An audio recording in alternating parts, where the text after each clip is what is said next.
YouTube, this is the Duke with another episode of Amazing Old School Bike Builds.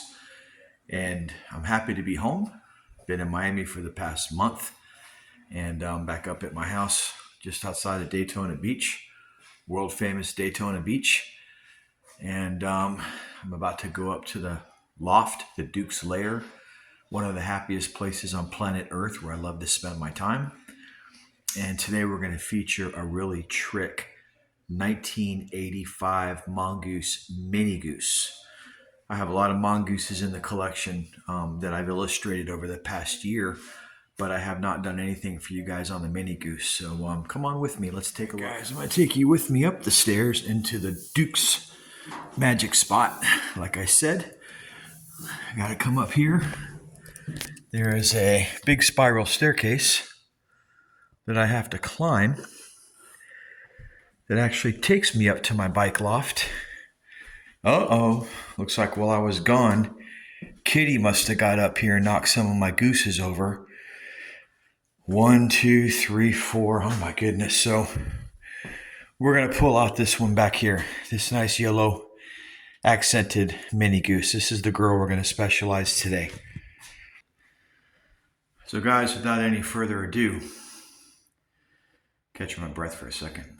Let's take a look at this 85 Mongoose MINIGOOSE. Okay guys, here she is.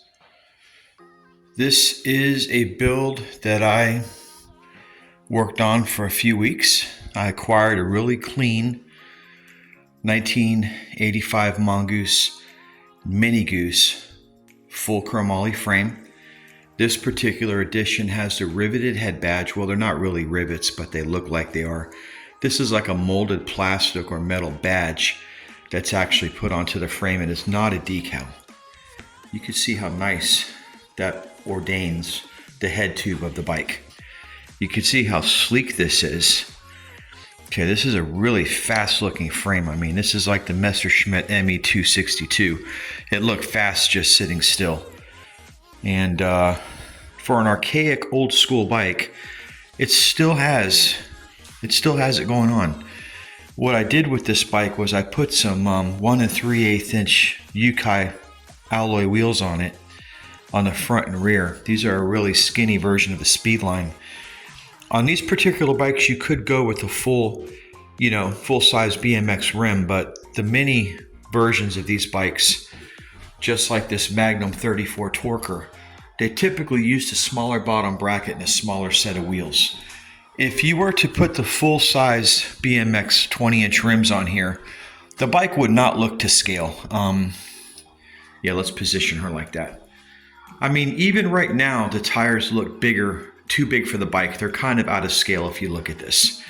This bike would probably have an 18-inch tire if the kid was really young. And let's talk about that. So typically the kids that would ride these little MINIGOOSE bikes weren't quite ready to go up into the large bikes. These were the size bikes that the teenagers would race. The kids from like probably 10 to 18 would ride the full-size 20-inch gooses. And I'll run over all these bikes in my collection. If you're a first-time viewer and you enjoy old school BMX from the 70s and 80s, please hit that like button and subscribe to my channel. I try to bring you guys bikes that you just won't see every day unless you attend a really cool vintage BMX bike show. But the majority of my bikes you will not find anywhere near a bike shop, and you'll never see one in a department store. None of these bikes were ever sold in a department store to begin with, except a few of my bikes in my collection. I have a couple really fresh and trick Huffies, and I have a couple other bikes that might have been at one time in a retail store, but most of these were bikes that you had to go to a bike store to obtain. But I really have an affinity for Mongooses, like a lot of you viewers out there. This was like the bread and butter BMX bike of the 70s and 80s. And we all remember, like I say in my videos, when we got our first Mongoose, it's one of those moments in your life that you look back on and you have firm recollection of that day, because it just made a benchmark in your mind that usually brought you happiness. For some people, maybe not, especially if their bike was stolen, or you crashed it on your first day, or bent the forks, or broke a rim, or did something really stupid on it and got it destroyed. then you probably don't have such a good memory of that first mongoose. But typically I do, and I'll tell you what my story is in a minute when we look at some. But let's go back to this MINIGOOSE real quick, and we'll talk about what differentiates the MINIGOOSE from the full-size bikes, because the full-size bikes are made for a completely different type of rider, different size, different age group. We'll talk about what this bike was intended for.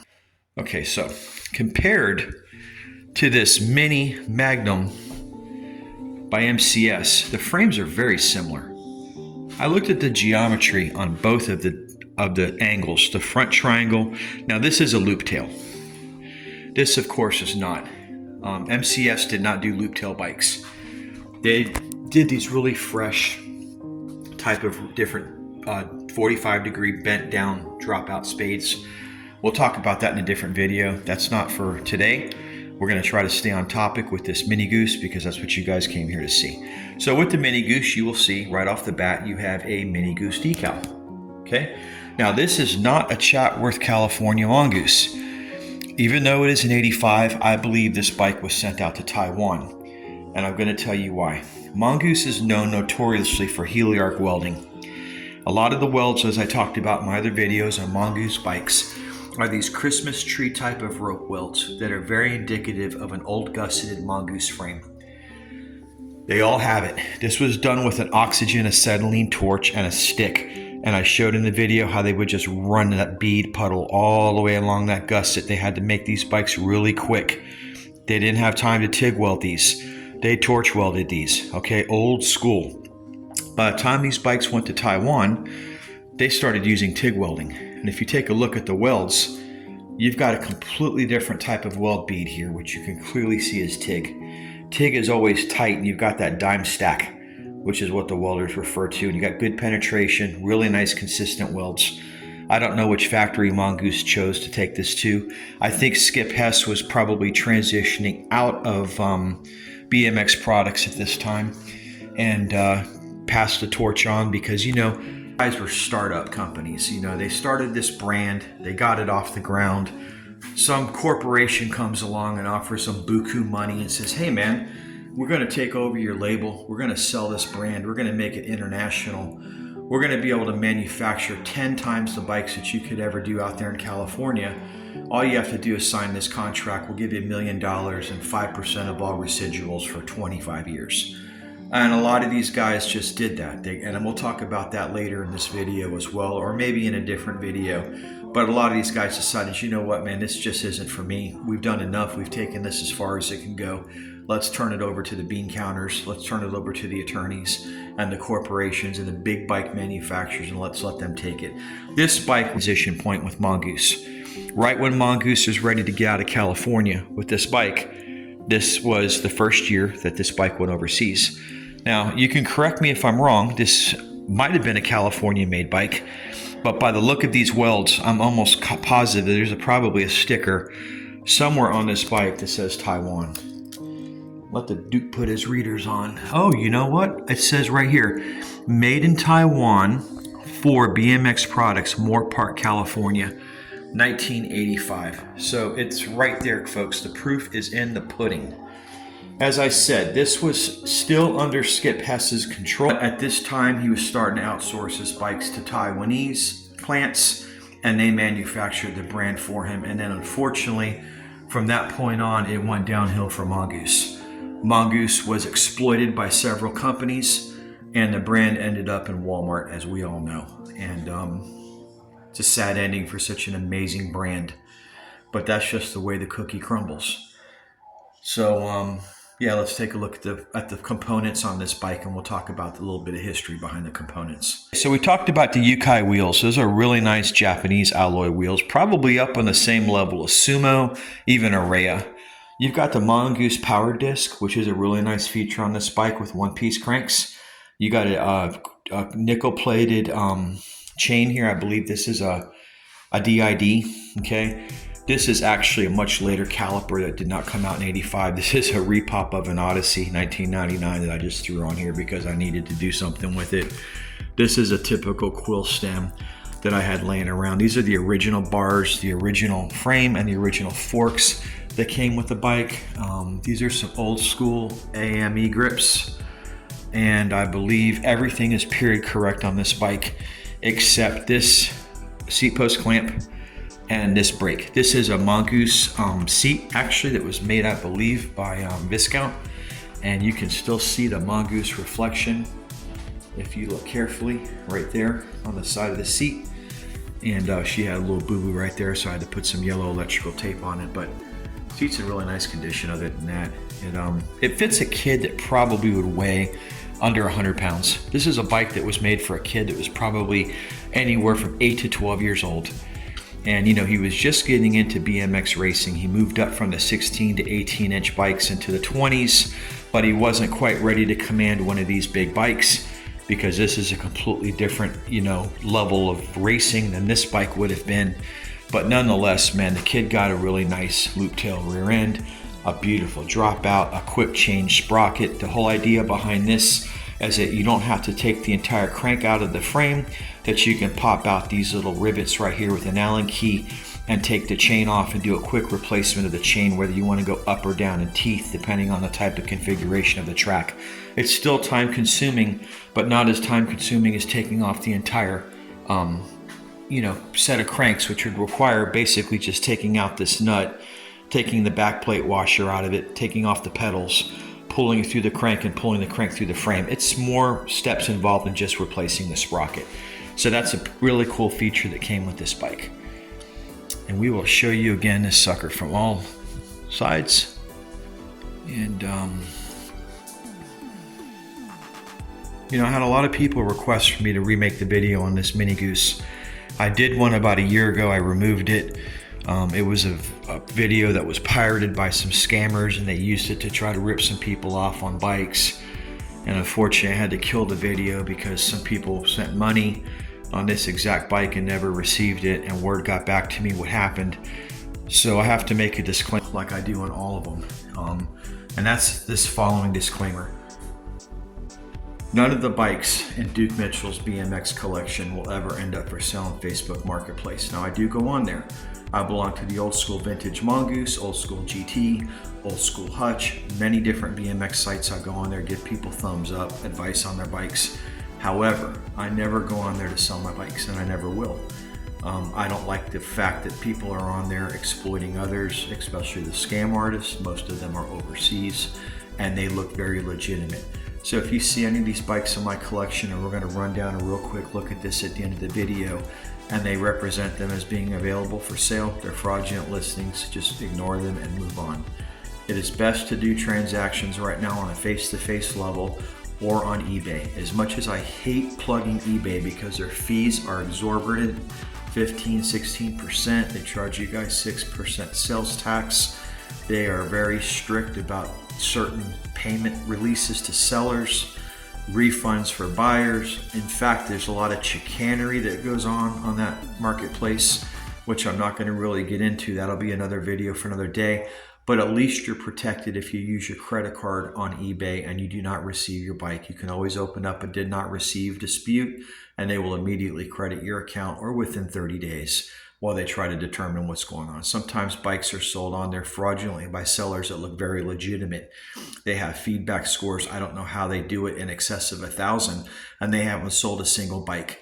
They make up fake feedback from people. They're very elaborate with these hoaxes, the way they do them.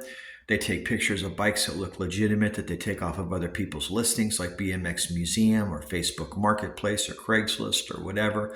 And sometimes they go to videos like mine and they use the knowledge that I give and the photos of my bikes, which are due through 30-minute video loops, plenty of pictures for them to sit there and dissect and construct a fraudulent listing. And unfortunately, that's going on. So I had to remove this bike, and I'm making another one now, showing you guys this video again because it was a popular bike. And a lot of people are like, hey man, can you just bring back that MINIGOOSE? So let's take one quick look at it again, and then we're going to go through my Mongoose collection. And we're going to talk a little bit about the rest of these bikes in this collection. So we're going to go from the MINIGOOSE to my first Mongoose Expert, which is this 1987 done in this Miami Vice theme. You've got the turquoise green, you got some lavender, and you got those colors very reminiscent of this era in 1985.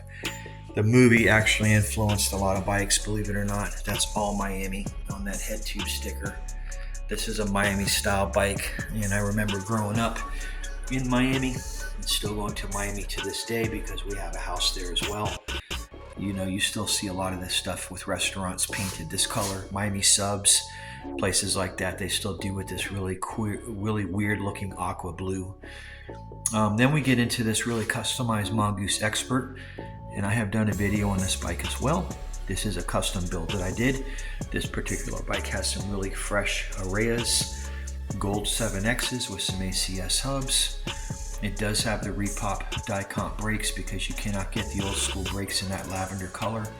And I wanted to do something with the lavender effect on this bike, so I did a 3-piece crank set, some BM7s, and an old school MX clamp, and a Monza lightning bolt seat to match the blue ARE grips. This also has an inverted profile stem. Profile is still in business in St. Petersburg, Florida. Man, these guys have been around for 45, 50 years, and they're still cranking out the highest quality bike parts in the industry.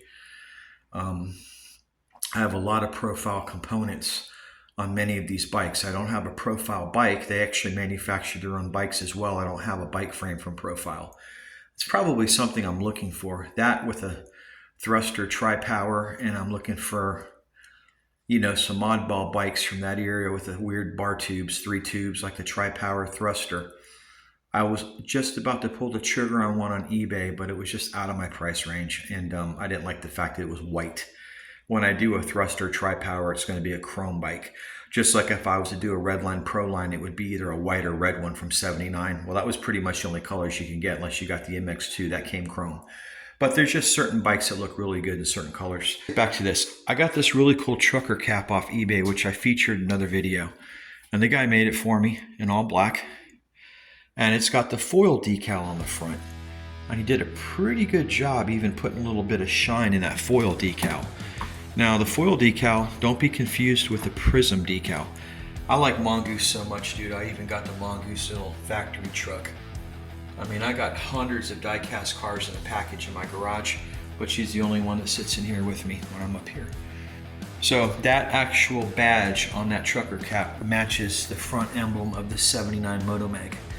That is the same style, the yellow center and the black lettering, okay, as this one. And this is called a foil decal because it looks like foil. This is holographic. This is different.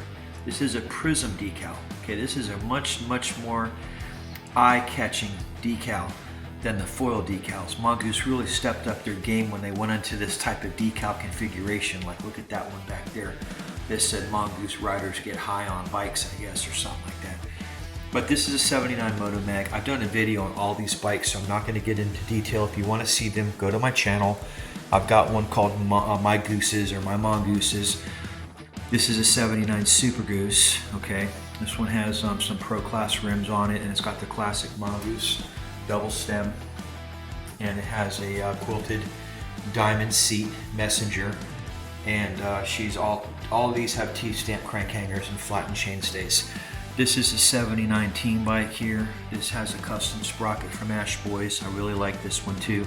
This has Mongoose Marie spars and some classic AME Unitron grips, okay? And she has Yukai rims as well on her. This is another team bike with a stuck seat post, so I'm gonna leave it like this for the kids that like to ride low. This bike's for sale. The good thing about it is you got an authentic T-stamp crank, flattened chainstay with a T-stamp crank hanger on this particular 79. She's also the real deal. And then you've got my Schwinn Nighthawk Predator. I did videos on all these Schwinns. These are all bikes that were manufactured by Giant from 1981 to 1984. They're all full 4130 chromoly frames. They all come with very high-end components like Araya 7X rims, and they come with die comp MX 1000 brakes with the adjustment wheels on them. Very high quality parts. Same with the Fuji.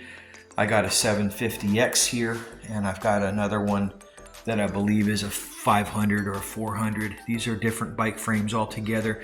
This one was meant to mimic the Cook brother. It has the same exact gusset, which I'll show you on my CBR right now, and that's why I have them next to each other. This was a teardrop gusset. This is a higher end model This one came with a really set of fresh blue anodized rims on her. You see that 750X, and she is clean, and this is a lightweight bike. You know, really manufactures an awesome bike. They don't get a lot of props, they don't get a lot of credit.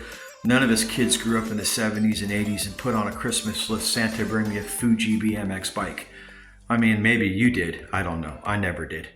To tell you the truth, I didn't even know Fuji BMX bikes existed in the 1980s. I'd never seen one. I was a Mongoose Huffy kid, okay?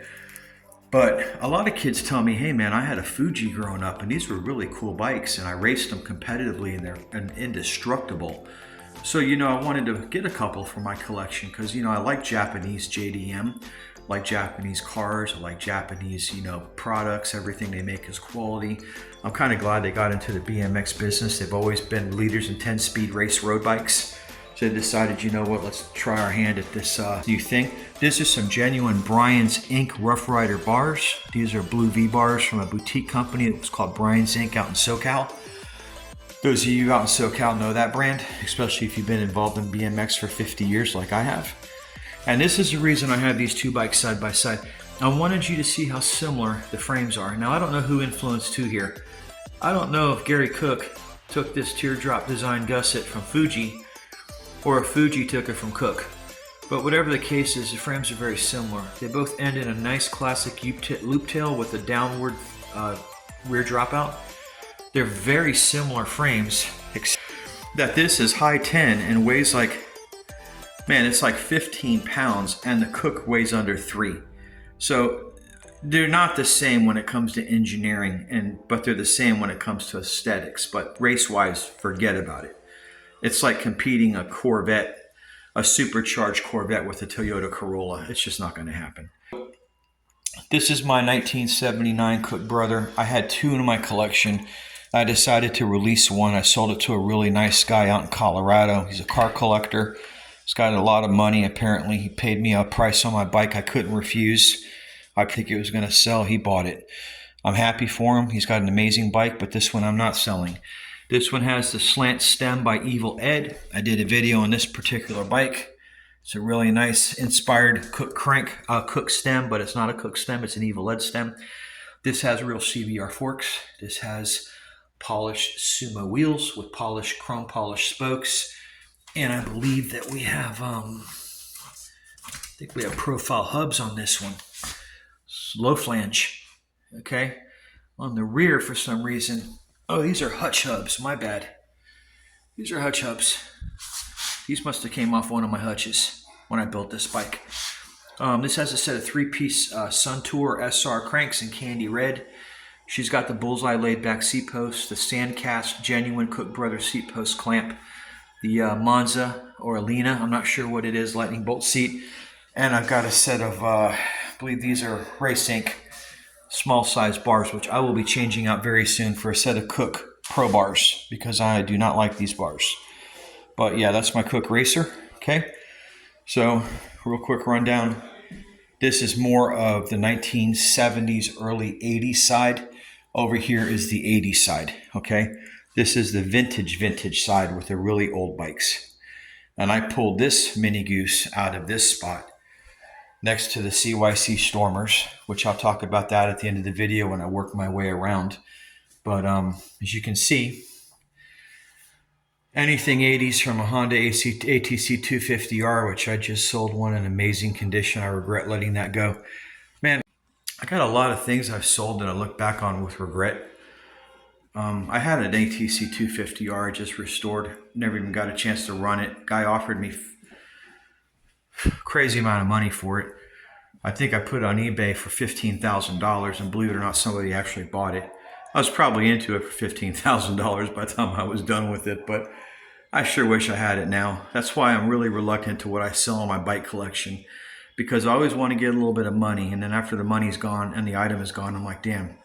I just scratch my head. I'm like, what did I just do? I put a little bit of money in my pocket, but now I lost something in return.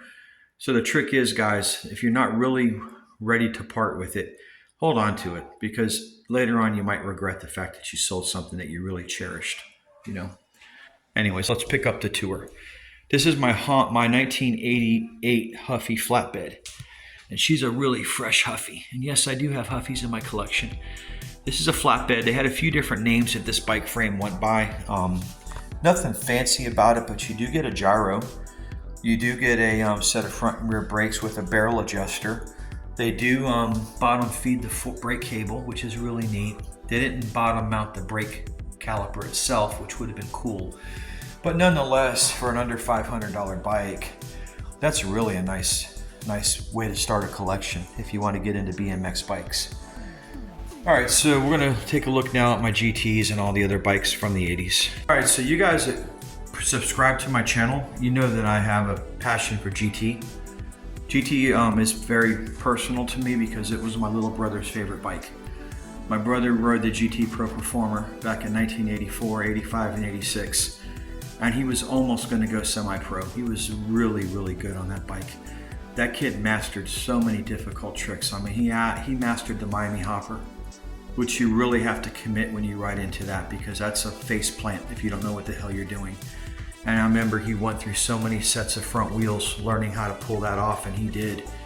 And I mean, he did decades, triple decades, perverteds, windshield wiper, so many different variations of decades. He did triple decades. I mean, he really got good on that bike. And you know, his life was taken a few years ago in a car accident, which I'm not going to get into that in this video, but he's no longer with me. But he was the inspiration behind my idea to collect GT bikes, because I remember when my father bought that bike for him, it was from Bob Broadley, and Bob Broadley owned a bike store in Miami called Night Bikes. And prior to Night Bikes, it was called Moped South, and he was the main source that all the kids would go to back in the 1970s and 80s to get their BMX career going, or just to have a nice BMX bike. And Bob, you know, provided probably everyone from North Miami down to Homestead in the Florida Keys with their first Mongoose, their first Hutch, their first GT, their first Torquer, whatever it was. I don't think he was a Schwinn dealer. We didn't really have a lot of Schwinn BMX bikes where I was growing up, like the Predators. I never saw one until recently, as a matter of fact, until like the 90s. But, you know, Bob had his hand on all the top brands, and he got my little brother his first GT Pro Performer. And we customized that bike every year with the best parts. The bike started out with the typical magnesium wheels, not the Tomahawks, but the ones that came out before that, the OGKs, I believe they were. And then eventually he took those off and went with the Peregrine 48s. And he really liked the Peregrine 48s because they were strong and they were lightweight and they just looked so good, because Peregrine just makes everything is top notch with that company. But anyways, let's take a look at my GTs and I'll take you to GT school. All right, so these are the 3 GTs in my collection. I've done videos on all these bikes. I'm going to do a really quick rundown and show you guys how these bikes are put together. These are all Miami bikes from Night Bikes back in the day. This is an 83 GT Nora with original flight pads. She has a set of beautiful chrome Araya 7Xs with the TNT revolver hubs. She also comes with an authentic old school polished tough neck, a set of GT Pro bars.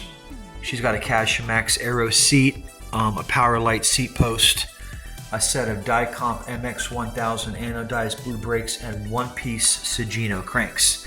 So we didn't do 3-piece on this configuration because they came many different ways.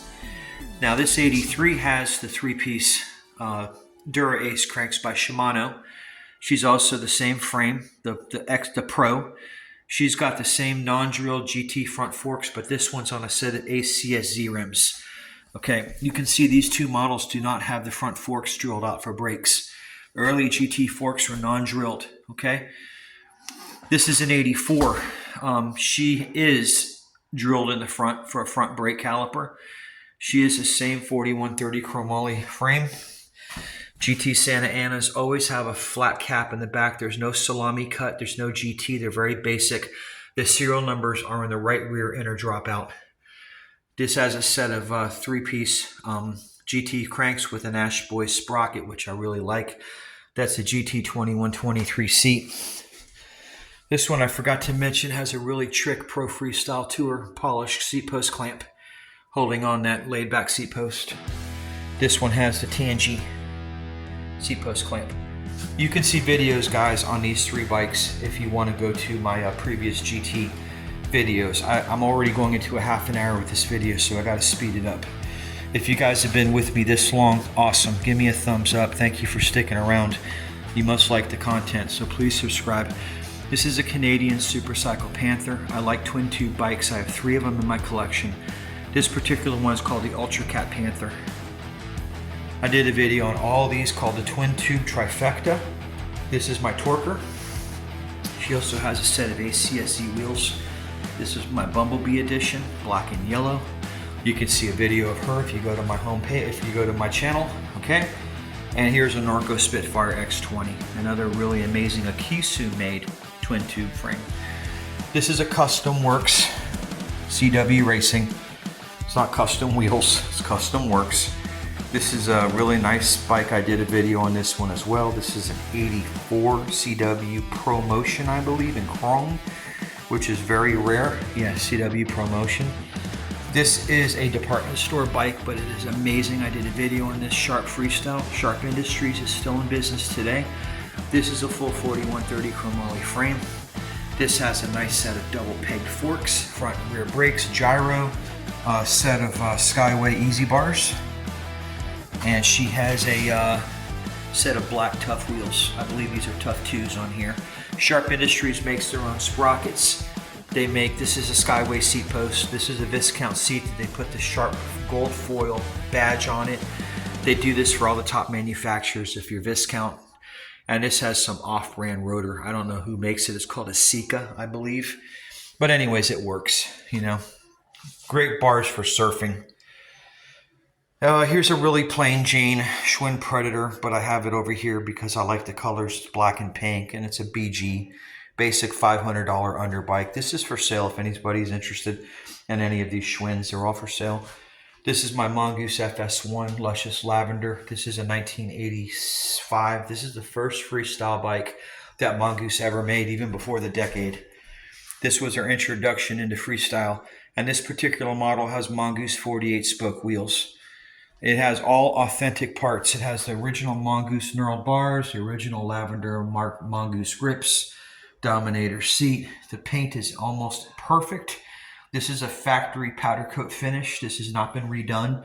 There are some nicks here and there, but overall out of 1 to 10, it's a solid 7 to 8 all day long. And originality is where the money's at. That's where you want your bike to be.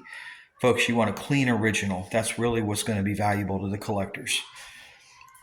Over here, I got some of my old school posters from back in the day, and I decided to put here. I got the Wraith over there with Charlie Sheen. Great B-budget movie. I love watching it. Got the General Lee up there. So I've got a lot of Dukes of Hazzard inspired stuff. This one was signed by everybody on the set. You know, I've got Daisy's signature, Bo and Luke Duke, and Boss Haas, and Uncle Jesse. Okay. Here's my 2 1984 Hutch Trickstars. I did a video on this bike, on these bikes as well. The pink Woody Itzen is a Japanese variant, and the white one is an American. If you guys want to know how to differentiate the 2 bikes, watch my Trickstar videos. I will take you to Trickstar school and teach you everything you need to know about Hutch Trickstars, because you can get burned buying fake Trickstars. As I say in all my videos, Mr. Thailand is at it once again, folks. And if you don't know who Mr. Thailand is, let me tell you a little bit about this dude. He recreates all the high-end bikes in high-10 steel, and now he's doing them in chromoly. He's remade the Redline Pro lines, he's remade the Tri-Power, the Trickstar. I saw a big batch of Redline RL2s he's doing. He's done 09 frames. Little Johns. I mean, this guy's just going out after all the big money bikes, and he's making fraudulent frames. Most of them are painted. He doesn't do much chrome plating on his bikes. They're all sprayed by people that don't even wear PPE. You can watch his videos on Facebook. He puts his new merchandise out there.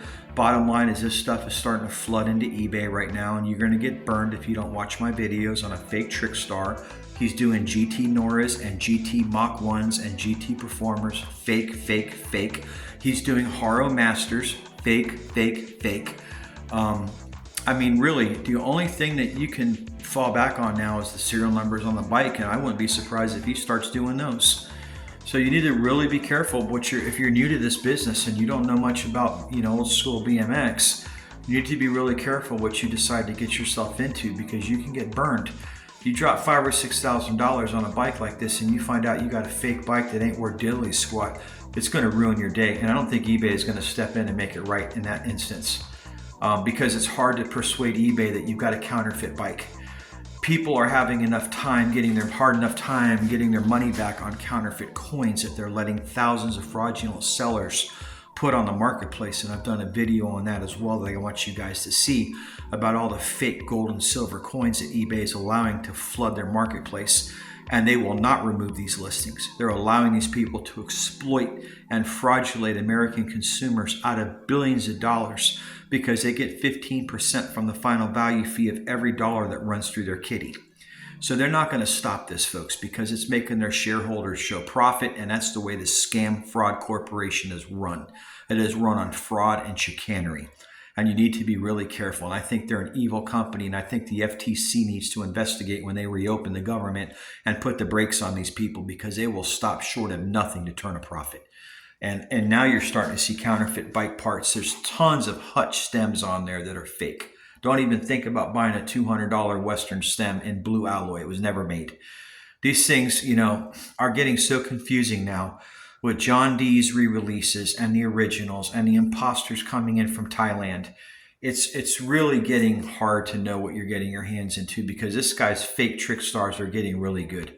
But anyway, I want to make sure you buy a legitimate trick star. You watch my trick star video. If not, you deserve to get burned. This is a Schwinn orange crate. This is a repop of the classic 1972 model, and the only difference is, of course, you don't get the shifter up on the top tube, which if you had an original of one of these with the shifter would be a $5,000 bike all day long. This is a really high quality Taiwanese repop that was made in 1998.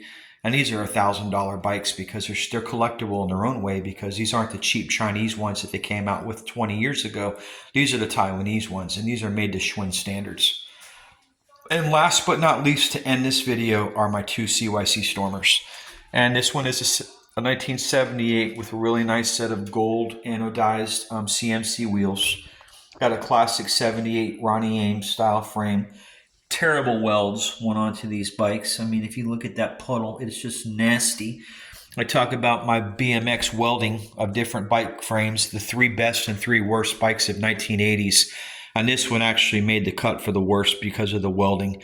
Other than that, I love it. It's a great bike. It's a great company. There's a great story behind it, which is for a different video. She's got a set of V-bars made by FMF. She's got a blue generic jelly bean stem. Original old school 79 CMCs in gold, and set of one-piece Sagino cranks and some KKT platform pedals. This is a 78. This one is just a standard one-piece crank with some Haro RCS wheels, and I believe it has a Haro stem and a set of Haro knee saber bars. I just had some extra freestyle parts I threw on that to do kind of a hybrid freestyle race bike. Kind of playing around with different designs. I enjoy designing bikes. I enjoy it. It gives me a satisfaction to play around, but I always make sure that I keep the bikes period correct. I don't like to put parts on bikes that didn't come out in that era, so they're always period correct parts, but they may not be a part that came on that bike. But they're not repop parts. They're always going to be genuine parts. Even like a set of brakes I have had waiting to go on another bike. Those are a set of the old stock die comps from 1981. Conical pivot bolt, Hyman wheel adjuster. Everything I do on the deal. I don't throw repop crap on here from Pork Chop BMX. I don't put stuff on here that bastardizes the bike's authenticity. I try to keep it real, man. Keeping it real is what it's all about. Yes, it costs more money, but at the end of the day, it's worth it because you have a bike that is genuine and pure, and it has not been bastardized, which is what so many of these bike builders do. They just throw whatever cheap parts they can on the bike and they call it a day. Well, guys, I hope you enjoyed this video. I'm glad to be home. As you can see with the enthusiasm and the tone of my voice, it's nice to be back in the Duke's lair. I'm back up in my loft where all the happiness starts. I'll sit up here tonight for a couple hours and I'll edit this video to load up for tomorrow. I'm going to start bringing you guys some new bike builds. I'm working on acquiring a few bikes right now. They're very unique bikes. As you know, I don't want to flood you with more bread and butter bikes, my Mongoose and Schwinn and GT. I'm looking for that special unicorn bike. kind of like the Cook brother, but even rarer. And that's what I'm working on acquiring now. So stay tuned, because the next video is going to knock your socks off. It's going to be a great bike build. I'm just putting the budget together right now to do this. I think my budget on this build is going to be about $3,000. But when I'm done, it's going to be a $6,000 bike.